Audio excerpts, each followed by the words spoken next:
को लेकर जा रहे लोगों के सामने थोड़ा परिप्रेक्ष्य और सारा फीडबैक जाना चाहिए, क्या कहेंगे?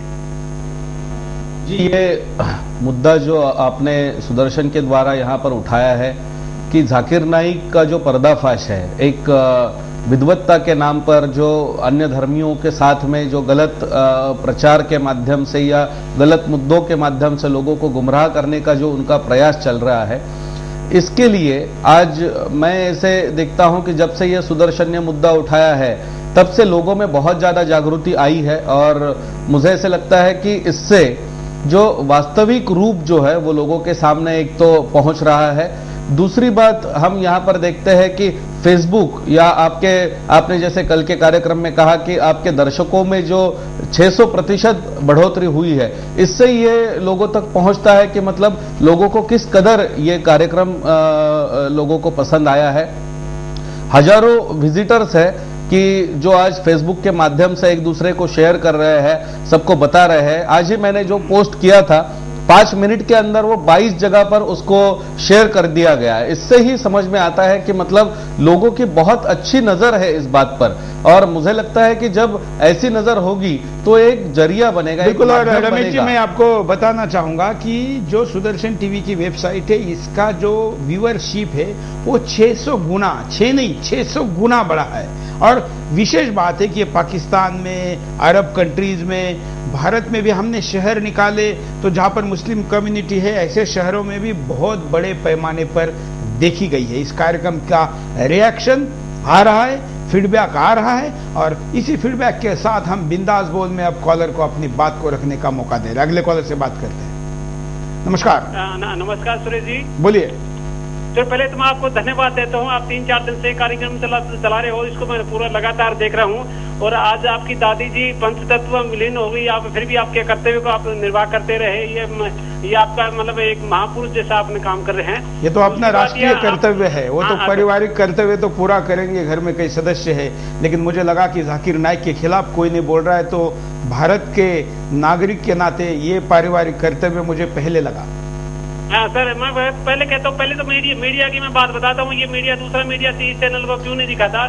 दूसरा मीडिया ये दिखाता है जब प्रशांत भूषण को जूता पड़ते हैं तो उनको जो कुछ लड़के जूता मारते हैं तो वो दिखाते थे, लेकिन 11/8 को जो शहीदों की स्मारक पर जो लोग जूते मारते हैं उनको मीडिया नहीं दिखाता। उनको मीडिया से कोई मतलब नहीं है ऐसे लोगों से। दूसरी बात, ये मीडिया तो आजकल पैसे के पीछे ज्यादा भागे है। और दूसरा एक मीडिया ये दिखाता है भाई बहन को पति बनाने से उनको ज्यादा टाइम नहीं लगता। गांव में भाई बहन की तरह रहते हैं, लेकिन उनको कुछ बच्चे बहन जाते हैं तो उनको पति बना देते हैं, उनसे भाई बहन से कोई मतलब नहीं है, ऐसे मीडिया दिखाता है। दूसरी बात ये जो सबलिंगिक होते हैं उनकी मीडिया ज्यादा दिखाता है। मीडिया की तरह मैं चाल ये बताता हूँ। और कुछ दूसरा मीडिया ना वेस्टर्न कल्चर का है, इसके मतलब उनको पैसे कमाने से और भारत की संस्कृति से कम मतलब है, मैं बता देता हूँ। दूसरी बात यह है कि जाकिर हुसैन के बारे में, जाकिर हुसैन का तो दिमाग पूरा ठीक नहीं है, उसका पूरा मुसलमान को ही पूरा ज्ञान नहीं है।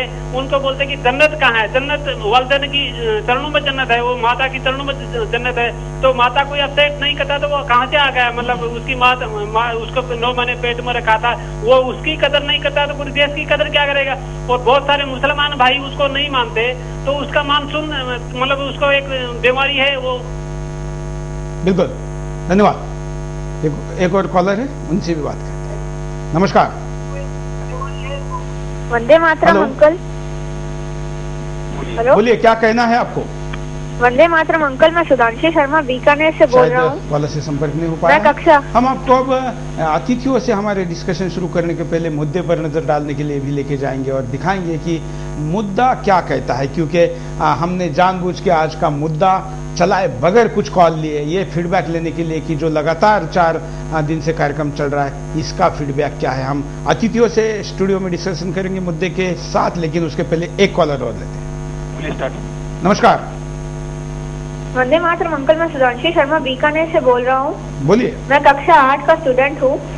जाकिर नायक नाम का ये शैतान सालों से हिंदू धर्म का अपमान कर रहा है, परंतु विश्व हिंदू परिषद और शिवसेना जैसे संगठन इस मुद्दे पर चुप है। तुष्टीकरण के कारण सरकार इससे गिरफ्तार नहीं करेगी, परंतु छोटी छोटी बातों पर बड़े बड़े हंगामे करने वाली शिवसेना को जाकिर की हरकतें कैसे सहन हो रही है।